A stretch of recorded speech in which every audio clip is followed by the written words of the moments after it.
You're listening to Support Creative Souls podcast, highlighting and supporting inspiring creatives, plus a few shoe stories to help kick up your innovative journey. Hosted by me, Stephanie V. What's up, guys? You're here, Support Creative Souls. I'm so excited because not only do we have an amazing guest, but I have an amazing crew here today, and we're getting all different shots of my profile, So I'm glad that I did my hair curly. Anyway, we are here today with an amazing guest, and without further ado, let me introduce you. And I'm super excited because I've been wanting to get him on the show, Mr. Joey Guerra. You said it right. Very good. And Joey, instead of me reading exactly what you've done and all of your awards and talents, why don't you just tell us a little bit of who you are, where you came from, and what you do? Well, my official title is music critic for the Houston Chronicle. Yeah. That's kind of what's on your number one, yes. I should say. But it's kind of expanded, to include pop culture, a lot of local stuff. I'm a Houston native, so a lot of this stuff, has been part of my life, since the beginning. So Houston's number one, you're H-Town yes, forever. Absolutely, H-Town. East End forever. Yeah. No, but that's awesome because, a lot of people, when they decide what they want to become, especially as a creative, they think, oh, I got to go here. I got to go to Absolutely. New York. I got to go to LA.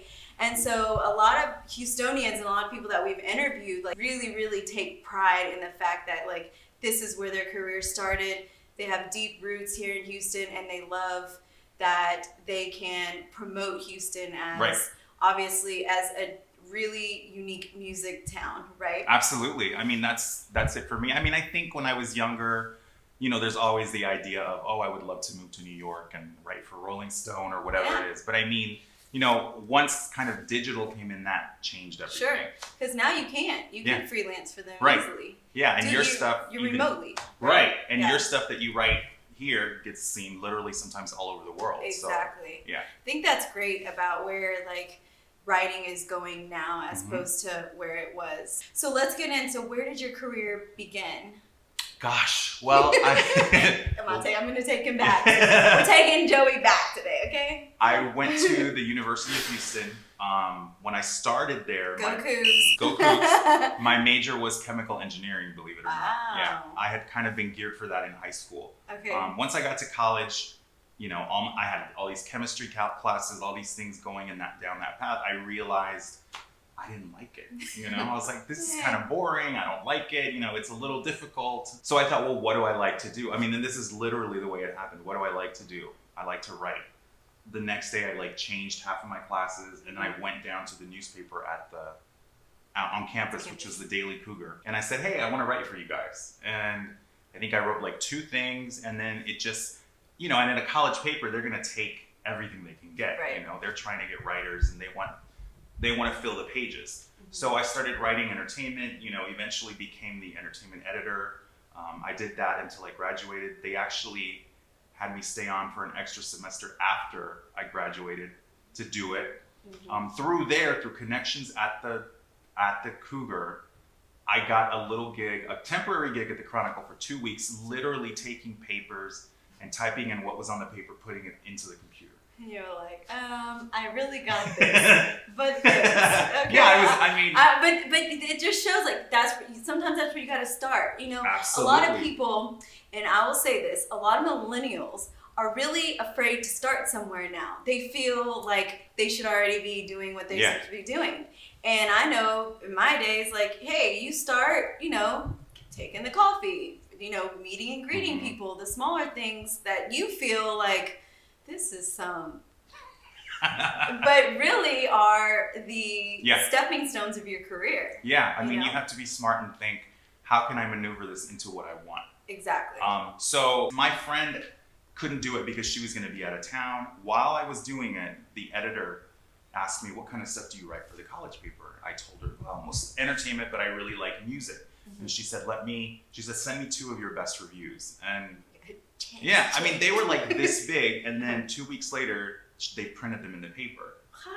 And I was like, oh my gosh. My name's in the paper. I mean, they were really small, but it was in there. From there, she kept asking me to do stuff.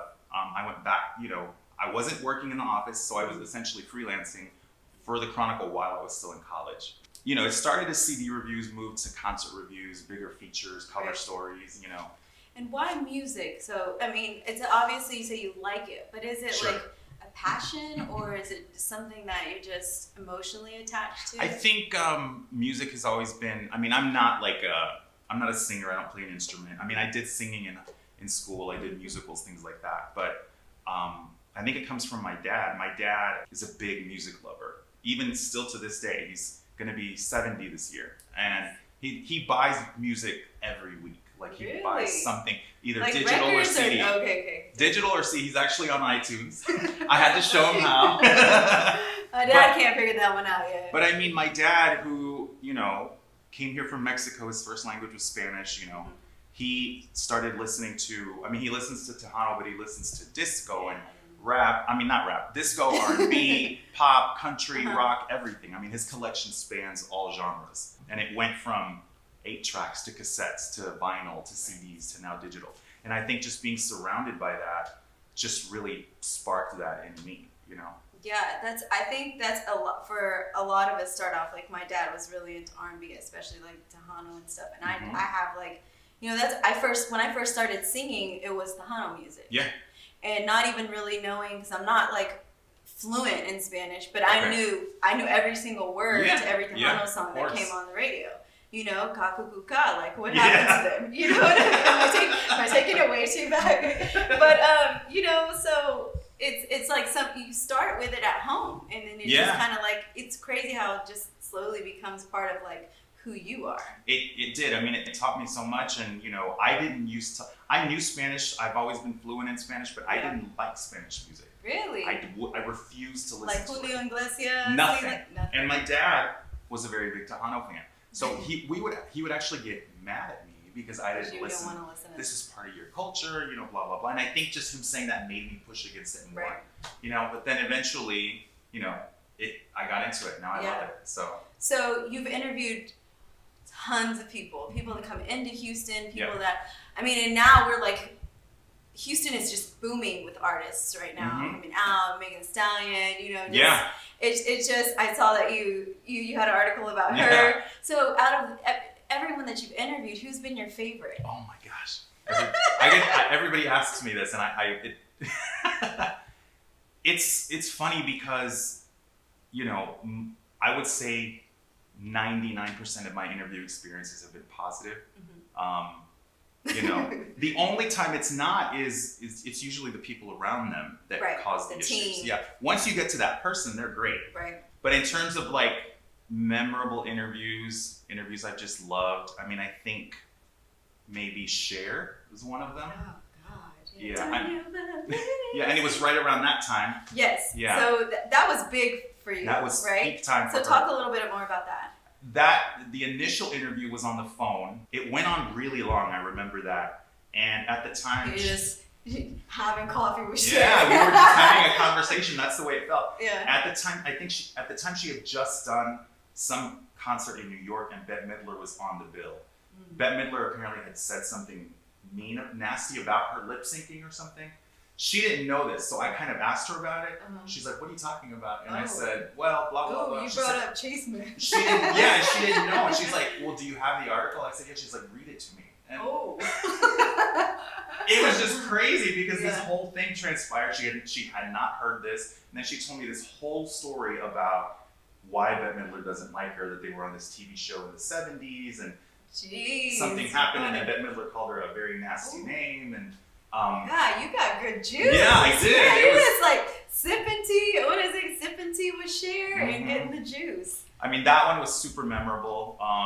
And then, you know, there were people like Enrique Iglesias, who I've interviewed several times, who now kind of remembers me and, you know, will remember stuff I've written. Yeah, well, he's his friend. Yeah. But, you know, and then once I interviewed Paulina Rubio, and that was it was supposed to be a 30-minute interview at her hotel. It turned into me tagging along with her the entire day when she was in town for that big Selena tribute concert at NRG Stadium. I went with her to her rehearsal, her sound check, We rode a golf cart around the venue, and she almost crashed. I mean, it was crazy. Oh so yeah, I mean, it's like all these situations that you don't expect. I'm sure, like, for each person, it's just a different story. Yeah. But I think for what most people want to know is, how do these interviews come about? Because it's like, you continue to be like, oh, I'm with the Chronicle, and I interviewed Cher, right? But like for young writers who are coming up, just like you were, and how does the Houston Chronicle go about, or how do you reach out to these different artists who you think you can't reach to? Right. I mean, I think that's the first thing. I think a lot of people just automatically think, I won't be able to talk to this person. I can't do this. Yeah. But, a lot of times if you reach out to the right person, you can make it happen. And honestly, a lot of that is Googling the artist's name and, publicist or PR contact or something like that. And most of the time what comes up is correct, honestly. You have to be aggressive in terms of pursuing it. If they don't give you a hard, firm no, then it doesn't mean no. Even if they don't respond, if they say maybe, if they reschedule, that all of that stuff has happened to me. Now that I'm at the Chronicle, sort of at this level now, a lot of it is them approaching me. Right. But even now, there are interviews that I still haven't gotten. Like, I've never interviewed Travis Scott or Megan Thee Stallion, who are both from here. Right. And you would think those would be... So we're putting it out there. So, Travis Scott, Megan Thee Stallion, Joey wants to interview. I do. Give him a call. Your people need to call his people. Get it together. Yeah. Come on, stop fronting. So tell me, I know that I read something about your Selena piece and became a TV special. Can you tell us a little bit more? Selena is my...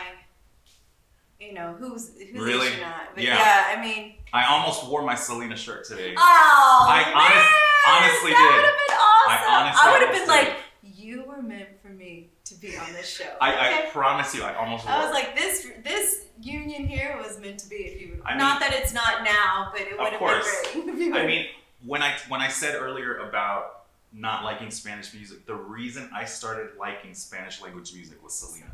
I heard one of her songs, and that was it. And what song was it? It was, I believe it was Como la Flor, honestly, or La Carcacha. It was one of those two. Whatever was on that Entra en mi mundo CD at the time. I asked my dad to buy it for me when they went to the store. He bought it for me. And he was like, yes, mijo. Yeah. He was like, oh, finally. That was like the greatest day of his life. I mean, and it just kind of opened up this world for me. I ended up seeing her perform like a dozen times. Yeah. And saw her at the rodeo. I mean, I think she opened up doors for a lot of people in the Tejano world. In a lot of ways. And she closed doors for a lot of people in the Tejano world, because it was like almost as if that door shut once she passed. That's true. And especially like here in Houston, because it was just so big, and then it was just like so gone. And so, I mean, my dad listened to it, but we get it from San Antonio. Mm-hmm. So that's where our bond is, through Tejano music. But so let's switch over now. You are one of the founders and a judge of the singing competition Pride Superstar. Yes. Please elaborate on what that is and how it came about. Pride Superstar is a singing competition that is associated with Pride, the LGBT celebration in Houston. It started 2006, 2005. When it first started, I saw a call online for judges. I messaged them, they asked me what I did. They said, okay, we'd love to have you as a judge. I went in. The first year I was literally just a judge. I would show up and leave, show up and leave. It was at a really small place that was really loud. The crowd did not care this was happening. Right. You had to talk and sing over people. It was 4 judges and 1 microphone that we had to pass around like this. That was wired. Right.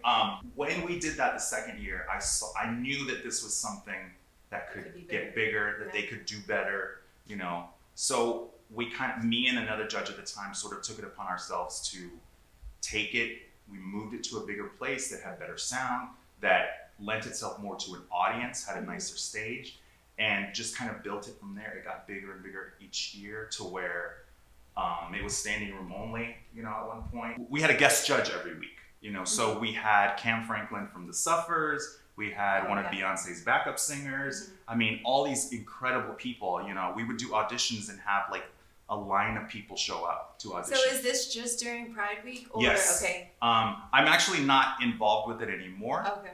But I did it, Pride Superstar was my baby. Right. I mean, I crafted that, created it, grew it. It really was something important to me. So is this something that maybe you think like your career could be turning into some more like events or? Yeah, I mean, there's a big part of me that would love to do like artist management, something like that. You're hired. No, yeah, I mean, because I think there are so many talented, amazing singers and performers in Houston that don't know what to do. Yeah. And a lot of that is, you're young and you think, oh, I want to be a singer, I want to be a singer, I want to be a singer. Mm-hmm. But you don't know how to market yourself now. You don't know whether you're signing a good record deal now and stuff like that. So, we need people like you that can actually help steer our career and actually could write really well press releases. Yeah, I mean, that's important. It's really stuff like that. They don't know how to write a press release. They don't know what a high-res photo is. I mean, they don't know how to update a website or be on social media. Yeah, and so we're and talking about social media, as a writer and as a creative, have you seen that social media has helped you or hindered you? I would say for the most part helped me. It's really helped. A few years ago at the Chronicle, they really were about us pushing our brand. I was already kind of doing that, but once they kind of said, this is what we want you guys to do, it really pushed me to be more aggressive about it, put myself on all social media, kind of find the balance between, which I think everybody does, you have to find the balance between constantly putting out your professional stuff. Here's my story, here's my story, balancing it with more personal stuff that people want to see. I've noticed now recently that people do want more personal stuff than professional. I have 2 pages that I'm trying to balance of like, no, only my personal's over here. Yeah. But I get more feedback there, so sometimes I'm just like, should I cancel or doing too much, Yeah. But I have noticed that I know as a writer, and I have other friends that are writers too, that it still allows you to grow into a different field. Yes, absolutely. Which brings me to you as a DJ. No, I actually went and heard Joey spin some records at here at Market Bar in Houston, which is one of my favorite places.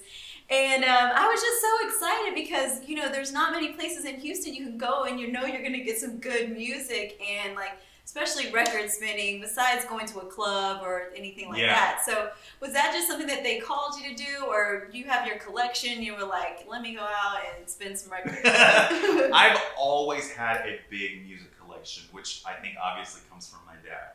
Most of it is on CD because that's where I grew up, in that space. I still have my big CD book, right? I mean, my office had, the walls are lined with CDs. Market Bar was doing this thing. The first time I did Market Bar, I think, was a couple years ago. They were doing this thing where they bring in sort of a local kind of known person every week to spin vinyl. They asked me to do it once, and it's funny because I'd always kind of grown up, that was kind of one of my little secret dreams back here, to be a DJ, because I love music. And I love introducing people to music and playing music that people like and seeing them happy and dance. And so, I did that once. There were a couple of clubs here in town that asked me to DJ, big clubs, and because I had a relationship with them, and they wanted me to come in and do like a Selena night, which I did, which wall to wall packed. Right. I did a Beyonce night, same thing, wall to wall packed. I did like a 90s night. I did an 80s night. It was so to where it was like a monthly thing that these clubs were having me in. I did a New Year's Eve party at House of Blues. So it really is something I love to do. Yeah, I think it's great that just how easily you've moved into different career paths. Like, people really sit down and plan what they're gonna do, but I feel like because of your passion for music and you found passion, you found purpose. Yeah. And like being able to maneuver yourself into these different fields that most people be like, should I do it? Right. I don't know.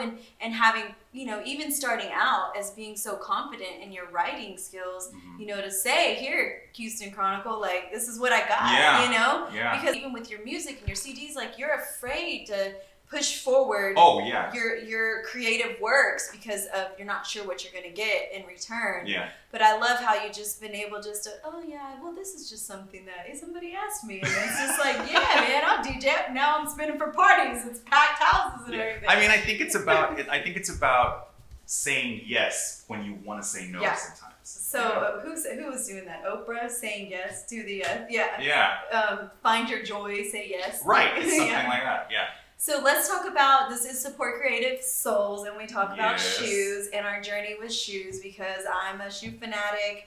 As you can see here, I got the Keds on. These are, they did a collaboration with Riley, and they're pretty cool. So this you can get as a notebook or a shoe. Oh, cool. Yeah, print it as a notebook or a shoe.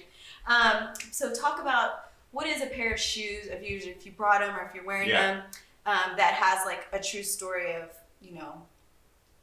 It's funny when you guys asked me to bring in shoes because I'm kind of a shoe head. Mm-hmm. I mean, honestly. No way. Yeah, I mean. Most creative people are saying. I love shoes because, you know, I feel like even if you're a little introverted or shy in terms of other aspects, whether your personality or the way you dress, it's easier to express that through shoes. Yeah. Because they're down here, you know, it's not this big, huge statement. Right. But, you know, it still attracts attention. You can tell a lot from somebody. Absolutely. Absolutely. You know, you can tell so many things by people's shoes.